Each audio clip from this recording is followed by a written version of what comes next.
Let me be honest, probably before this video is over, some of you will consider me as an enemy.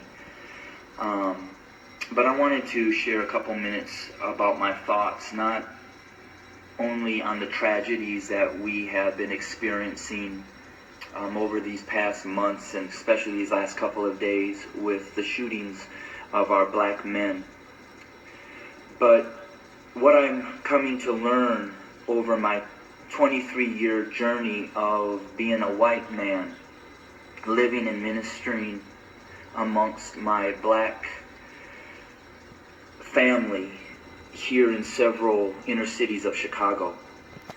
And I'm going to speak very black and white because, let's be honest, it's a black and white issue. I want to take you to the book of Exodus, chapter 1, and I wanted to share a little bit of what took place prior to the rise of Moses. When I read that, it talked about that the Pharaoh became concerned and very fearful that the Hebrew slaves were growing in number and in power. So in order to maintain their oppression, he put upon them great labor. He put upon the Hebrew slaves cruelty to keep them down. However, they still grew. And so he brought together some midwives, and he instructed them that when a Hebrew boy was born, kill him. Well, these midwives did not follow, and the Hebrew slaves continued to grow. Eventually, the Pharaoh became so hatred and towards those Hebrew slaves that he made a decree. He put out an order that male baby boy Hebrew slaves were to be killed by casting them into the Nile River. Let's look at America. We brought blacks into this country as slaves. We never intended them to be anything other than a slave. But they began to grow in number and in power, and eventually they fought their way to some freedom. So we became even more cruel. And to keep our black Americans down, we lynched. But yet they rose. So then we used the welfare system, the criminal justice system, to keep them down, to contain them, to destroy them. But yet they rose, and they're rising. Then we built prisons and jails to hold them. Yet they rose. And so now we are doing exactly what the Pharaoh did at the end, sending out a decree: kill them.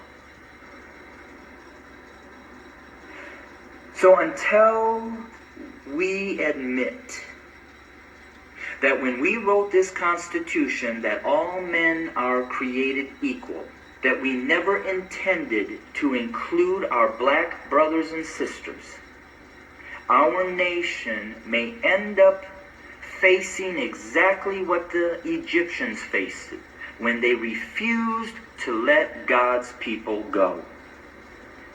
So I'm going to say this to my white fellow Americans, that the bloodshed that is on its way is not on the hands of our fellow black Americans, but is on our hands.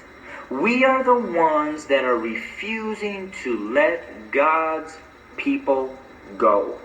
We are the ones that are refusing to acknowledge that we do not value our black brothers and sisters as equal individuals or equal Americans as us white men.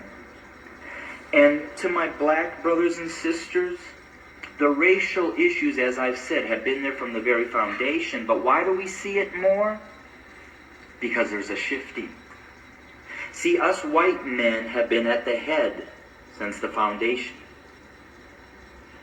But we've got a black president. And you know, we've done everything in our power to keep him from really changing things. Now we have another minority rising to the top, a white female. What does that say?